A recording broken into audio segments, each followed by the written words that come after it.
क्या आपने कभी सोचा है कि एक व्यक्ति हर तरह का पौष्टिक भोजन खाता है, फिर भी कमजोर और बीमार रहता है, जबकि कोई दूसरा व्यक्ति बहुत साधारण भोजन खाकर भी स्वस्थ, तेजस्वी और प्रसन्न रहता है? इसका रहस्य उस भोजन में नहीं, बल्कि शरीर की अग्नि में छुपा है। महर्षि चरक ने चरक संहिता में कहा है, रोगा सर्वेपि मंदाग्नौ, अर्थात सभी रोगों की जड़ है जठराग्नि का मंद होना। जब यह अग्नि कमजोर हो जाती है, तब शरीर में रोगों के बीज अंकुरित होते हैं। आयुर्वेद कहता है कि शरीर एक यंत्र है और उसकी सारी गतिविधियां अग्नि पर निर्भर हैं।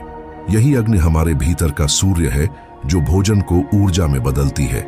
जब यह अग्नि प्रबल होती है तो शरीर स्फूर्तिमान रहता है, मन एकाग्र रहता है और चेतना में प्रकाश बना रहता है। परंतु जैसे ही यह मंद पड़ती है, जीवन का संतुलन टूटने लगता है। खाना पचता नहीं, रस नहीं बनता, और जो अधपचा रह जाता है वही आमा बनकर शरीर में विष का रूप ले लेता है। चरक संहिता में इसे अमविष कहा गया है, जो धीरे धीरे धमनियों में रुकावट, जोड़ों में दर्द, त्वचा की नीरसता और मन की सुस्ती का कारण बनता है। अथर्ववेद में कहा गया है, अन्नम वै प्राणः, अन्न ही प्राण है। लेकिन यह तभी प्राण बनता है जब वह पूर्ण रूप से पचता है। अधपचा अन्न प्राण नहीं देता, बल्कि प्राण शक्ति को छीन लेता है।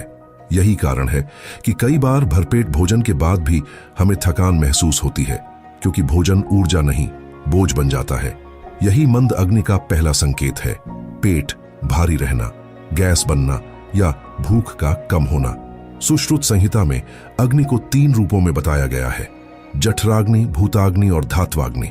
जठराग्नि पेट में होती है, जो भोजन को तोड़ती है। भूताग्नि तत्वों की अग्नि है, जो अन्न के रस को 5 महाभूतों में परिवर्तित करती है।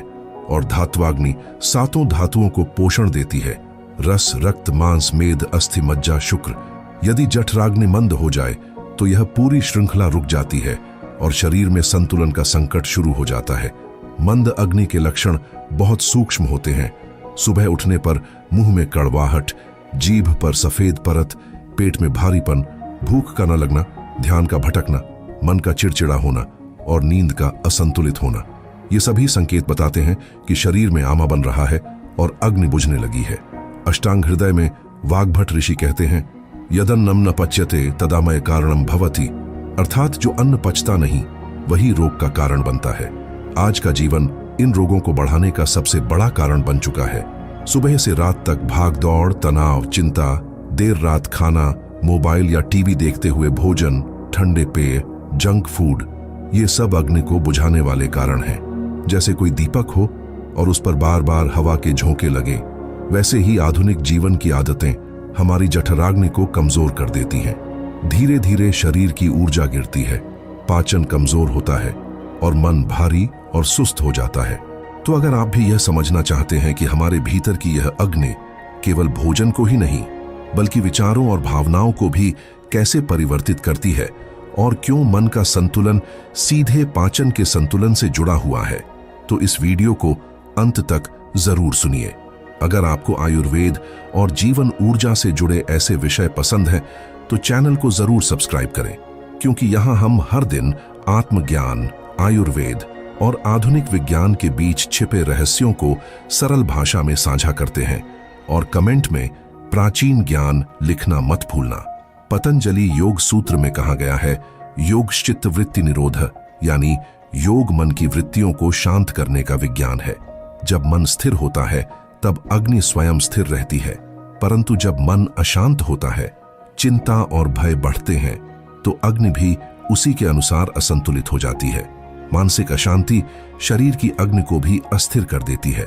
इसलिए आयुर्वेद कहता है, भोजन केवल पेट से नहीं, मन से भी पचता है। कभी कभी लोग सोचते हैं कि बीमारी शरीर में शुरू होती है, पर चरक कहते हैं, नहीं, बीमारी अग्नि के असंतुलन से शुरू होती है। जब अग्नि मंद पड़ती है तो जो तत्व शरीर में ऊर्जा देने चाहिए थे, वही अब बोझ बन जाते हैं।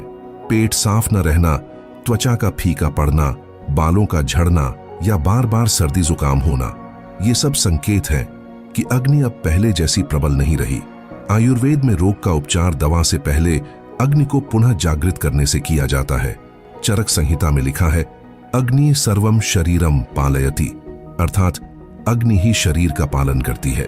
जब अग्नि संतुलित हो तो शरीर स्वयं रोगों का नाश कर देता है। इसलिए कहा गया है, अग्निदीप्ते सर्वम दीप्तम, अग्नि नष्टे सर्वम नष्टम। जब अग्नि जलती है तो जीवन में प्रकाश होता है। जब वह मंद होती है तो सब कुछ अंधकारमय हो जाता है। हमने देखा है कि किसी व्यक्ति को एक साधारण सा ज्वर होता है, लेकिन यदि उसकी अग्नि प्रबल है तो वह एक दिन में ठीक हो जाता है, और कोई दूसरा व्यक्ति वही ज्वर महीनों तक झेलता है क्योंकि उसकी अग्नि कमजोर है।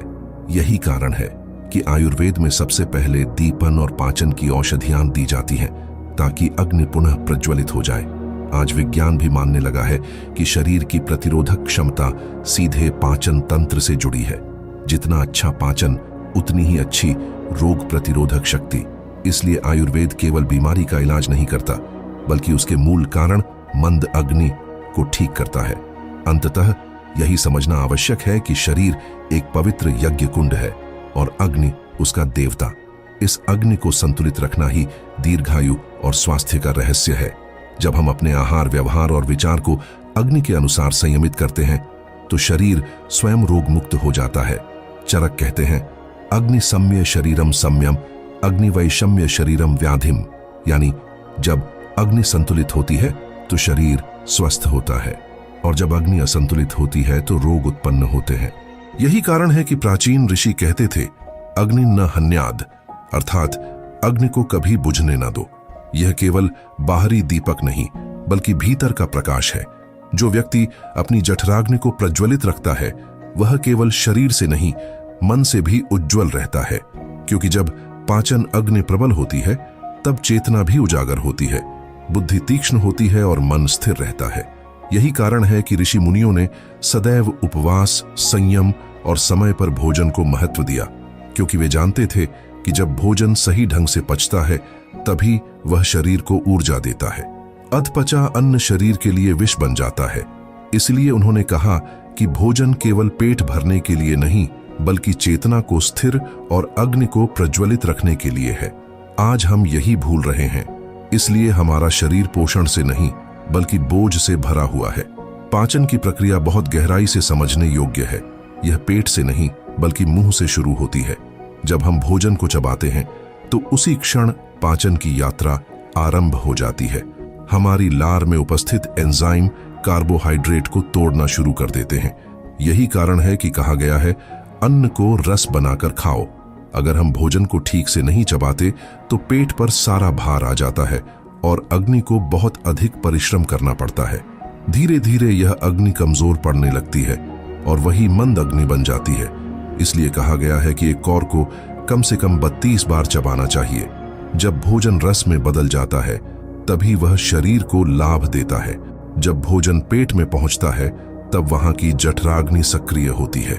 पेट में हाइड्रोक्लोरिक अम्ल, पेप्सिन और म्यूकस, यही तीन मिलकर उस अग्नि का निर्माण करते हैं जो भोजन को पचाती है। चरक संहिता में कहा गया है कि शरीर का स्वास्थ्य उसी अग्नि पर निर्भर है। यह अग्नि भोजन को रस में बदलती है और वही रस आगे रक्त, मांस, मेद, अस्थि, मज्जा और शुक्र में परिवर्तित होता है। यही 7 धातुएं शरीर की नींव है। यदि जठराग्नि कमजोर हो जाए तो यह पूरी श्रृंखला टूट जाती है। भोजन पचने के बजाय सड़ने लगता है और शरीर में आमा उत्पन्न होने लगता है। यही आमा धीरे धीरे थकान, सुस्ती, गैस, त्वचा की नीरसता और मानसिक असंतुलन का कारण बनता है। आगे बढ़ने से पहले आपसे एक अनुरोध है कि इस वीडियो को अपने मित्रों और परिवारजनों के साथ जरूर साझा करें। हो सकता है आपका एक शेयर किसी का पूरा जीवन परिवर्तित कर दे। पाचन केवल एक भौतिक प्रक्रिया नहीं है, यह मानसिक और भावनात्मक स्थिति से भी जुड़ी है। जब मन शांत होता है तब अग्नि सहज रहती है, लेकिन यदि हम तनाव, क्रोध या चिंता की अवस्था में खाते हैं तो अग्नि अस्थिर हो जाती है। भोजन का रस शरीर में ठीक से नहीं पहुंचता। यही कारण है कि आयुर्वेद कहता है, भोजन करते समय मन एकाग्र और प्रसन्न होना चाहिए। भोजन केवल पेट में नहीं, मन में भी पचता है। इसके बाद भोजन छोटी आंत में पहुंचता है। यहाँ यकृत से निकला पित्त और अग्न्याशय से निकले रस मिलकर भोजन को और सूक्ष्म अंशों में तोड़ते हैं। यही वह स्थान है जहां अन्न का वास्तविक रूपांतरण होता है। यहाँ से बने रस को शरीर की धमनियां हर कोशिका तक पहुंचाती है। यहीं से 7 धातुओं का निर्माण होता है और यही प्रक्रिया शरीर की वृद्धि, मरम्मत और ऊर्जा का आधार बनती है। अगर यह प्रक्रिया बाधित हो जाए तो कोई न कोई धातु कमजोर हो जाती है। जैसे यदि रस धातु कमजोर हो तो त्वचा सूखी हो जाती है, रक्त धातु कमजोर हो तो चेहरा पीला पड़ता है, अस्थि धातु कमजोर हो तो हड्डियां भुरभुरी हो जाती हैं और शुक्र धातु कमजोर हो तो जीवन में स्फूर्ति घटने लगती है। यानी हर कमजोरी की जड़ कहीं न कहीं पाचन की गहराई में छिपी होती है। आयुर्वेद का एक अद्भुत नियम है, अपने मल को देखो, वही तुम्हारे स्वास्थ्य का आईना है। मल का स्वरूप और गंध बताता है कि पाचन किस स्तर पर है। यदि मल सामान्य, बिना गंध का और सहजता से बाहर निकलता है तो पाचन ठीक है। लेकिन यदि मल बहुत ढीला, बहुत कठोर या बदबूदार है तो यह बताता है कि या तो अग्नि बहुत तेज है या बहुत मंद। यह एक सरल परंतु सटीक संकेतक है कि शरीर भीतर से कैसा काम कर रहा है। प्राचीन ग्रंथों में कहा गया है कि शरीर की शुद्धि का सबसे बड़ा मार्ग पेट से होकर गुजरता है। इसका अर्थ यह है कि जब तक पाचन ठीक नहीं तब तक कोई भी रोग पूरी तरह नहीं मिटता। यही कारण है कि आयुर्वेद में रोग का उपचार शुरू करने से पहले अग्नि का परीक्षण और सुधार किया जाता है। जब अग्नि संतुलित होती है तो शरीर स्वयं ही अपने रोगों को नष्ट कर देता है। अब सवाल यह उठता है कि हम कैसे जानें कि हमारी अग्नि ठीक है या नहीं। इसके लिए बहुत सरल संकेत है। अगर पेट हल्का लगता है, नींद गहरी आती है, सुबह भूख लगती है और भोजन के बाद आलस्य नहीं होता तो समझो अग्नि प्रबल है। पर यदि भोजन के बाद नींद आने लगे, शरीर भारी महसूस हो, गैस बने या सुबह भूख न लगे तो यह संकेत है कि अग्नि मंद हो गई है। आयुर्वेद के आचार्यों ने कहा है कि शरीर को स्वस्थ रखना दवा से नहीं बल्कि पाचन को ठीक रखने से संभव है। उन्होंने बताया कि भोजन यदि उचित समय पर और सही मात्रा में किया जाए तो वही औषधि बन जाता है, लेकिन यदि असमय, जल्दी या अधिक मात्रा में खाया जाए तो वही भोजन विष बन जाता है। इसलिए उन्होंने चेताया कि भोजन को औषधि की तरह ग्रहण करो।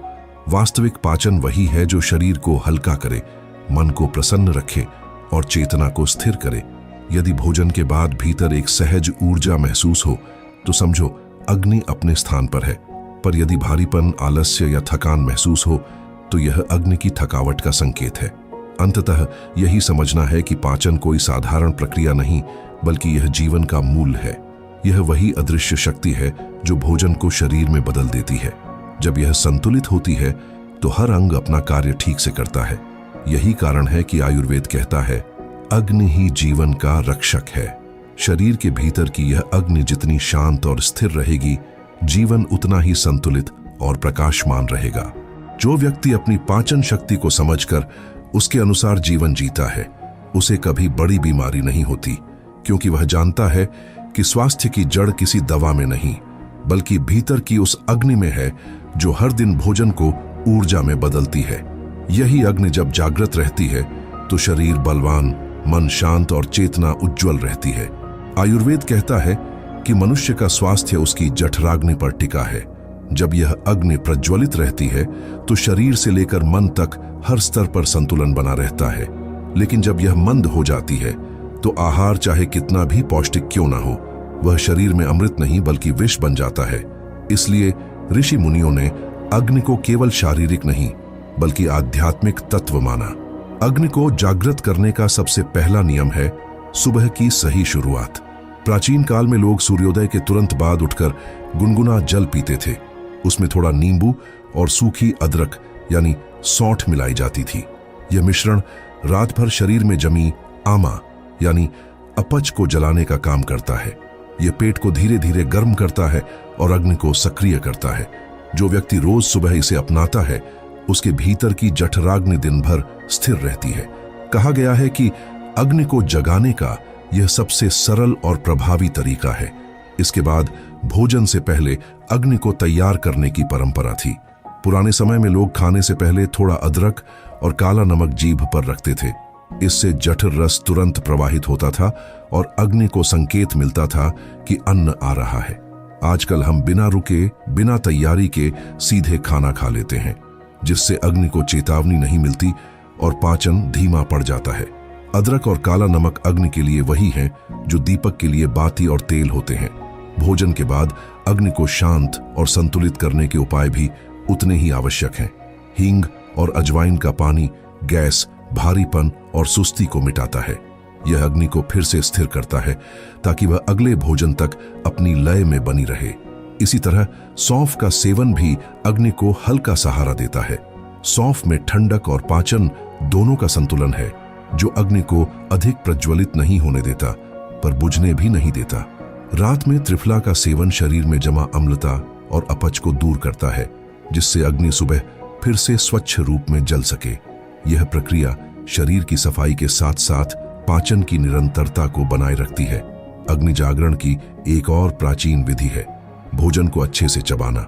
जब हम हर कौर को 32 बार चबाते हैं तो लार में मौजूद एंजाइम भोजन को पहले ही तोड़ना शुरू कर देते हैं। ये केवल मुंह की क्रिया नहीं बल्कि रस निर्माण का पहला चरण है। जितना अधिक हम भोजन को मुंह में रस बनने देते हैं उतना ही कम बोझ पेट पर पड़ता है। आज लोग जल्दी जल्दी खाते हैं, फोन देखते हुए खाते हैं, जिससे न तो रस बनता है न तृप्ति। जबकि ऋषि कहते थे अन्न को पीकर खाओ और जल को चबाकर पियो। यही नियम पाचन की जड़ में छिपा है। अब बात आती है आहार मर्यादा की। पेट को पूरा भरना अग्नि के लिए सबसे बड़ी बाधा है। शरीर में अग्नि तभी ठीक से जलती है जब उसे सांस लेने की जगह मिले। इसलिए कहा गया है कि पेट को 3 भागों में बांटो। आधा भाग अन्न के लिए, चौथाई जल के लिए और चौथाई खाली स्थान के लिए। यह खाली स्थान अग्नि का क्षेत्र है। जब हम उसे भी भर देते हैं तो अग्नि दब जाती है और अन्न पचने के बजाय सड़ने लगता है। यही सड़ा हुआ अन्न धीरे धीरे विष बनकर शरीर में रोगों को जन्म देता है। इसलिए सच्चा संयम केवल यह नहीं कि क्या खाया जाए, बल्कि यह भी कि कितना खाया जाए। आयुर्वेद का एक और सुंदर नियम है मिताहार का सिद्धांत। इसका अर्थ है कि भोजन सूर्य की गति के अनुसार होना चाहिए। सुबह का भोजन हल्का, ताजे फल, दूध या हल्के अन्न का होना चाहिए, क्योंकि उस समय अग्नि कमजोर होती है। दोपहर का समय अग्नि के तेज का समय है, इसलिए दिन का भोजन सबसे भारी और पूर्ण होना चाहिए। सूर्य के अस्त होने के साथ ही अग्नि भी शांत होने लगती है, इसलिए रात का भोजन हल्का और सुपाच्य होना चाहिए। जो व्यक्ति सूर्य के साथ अपनी थाली को जोड़ता है वह अपने शरीर की लय को ब्रह्मांड की लय से मिला देता है। यही समरसता स्वास्थ्य की जड़ है। परंतु केवल भोजन और नियम ही नहीं, मन की स्थिति भी अग्नि को प्रभावित करती है। यदि मन अशांत हो, चिंता में हो या जल्दबाजी में हो तो अग्नि अस्थिर हो जाती है। भोजन को कृतज्ञता के साथ खाना, उसे प्रसाद मानना, यह केवल संस्कार नहीं बल्कि विज्ञान है। जब हम भोजन को सम्मान देते हैं तो शरीर भी उसे स्वीकार करता है। भोजन तब औषधि बनता है जब मन शांत होता है। नियमितता भी उतनी ही महत्वपूर्ण है। जब हम प्रतिदिन एक ही समय पर भोजन करते हैं तो अग्नि उसी समय जलने के लिए तैयार रहती है। लेकिन जब समय अस्थिर होता है, कभी जल्दी कभी देर, तो अग्नि भ्रमित हो जाती है। वह या तो जल्दी जल जाती है या मंद पड़ जाती है। इसलिए कहा गया कि नियमितता ही अनुशासन की पहली सीढ़ी है। आखिर में अग्नि का अर्थ केवल पेट की क्रिया नहीं बल्कि जीवन की ऊष्मा है। जब यह ऊष्मा संतुलित होती है तो मन में स्थिरता, शरीर में हल्कापन और चेतना में प्रकाश होता है। यह वही अग्नि है जो हर कोशिका में जलती है, जो अन्न को रस में, रस को बल में और बल को तेज में बदलती है। अग्नि के बिना न पाचन होता है न जीवन चलता है। इसीलिए ऋषि कहते थे, अपनी अग्नि को पहचानो, उसकी रक्षा करो, उसे मंद मत होने दो, क्योंकि जब अग्नि बुझती है तो जीवन अपनी चमक खो देता है। जब मनुष्य अपनी अग्नि को संतुलित करता है तो उसका शरीर रोग मुक्त, मन संतुलित और आत्मा प्रसन्न रहती है। यही है अग्नि जागरण की सार्थकता। यह केवल पाचन नहीं बल्कि चेतना की एक साधना है। जब अग्नि भीतर जलती है तो बाहर का जीवन स्वयं प्रकाशित हो उठता है। यही जीवन की सच्ची ज्वाला है जो शरीर को स्वस्थ, मन को शांत और आत्मा को उज्जवल बनाती है। अगर ये बातें आपके मन को छू गई तो यकीन मानिए ये शुरुआत है। चैनल को सब्सक्राइब करें और अपने भीतर की यात्रा को और गहरा बनाइए। हम फिर मिलेंगे एक नई अंतर्दृष्टि के साथ। आपका बहुत बहुत धन्यवाद।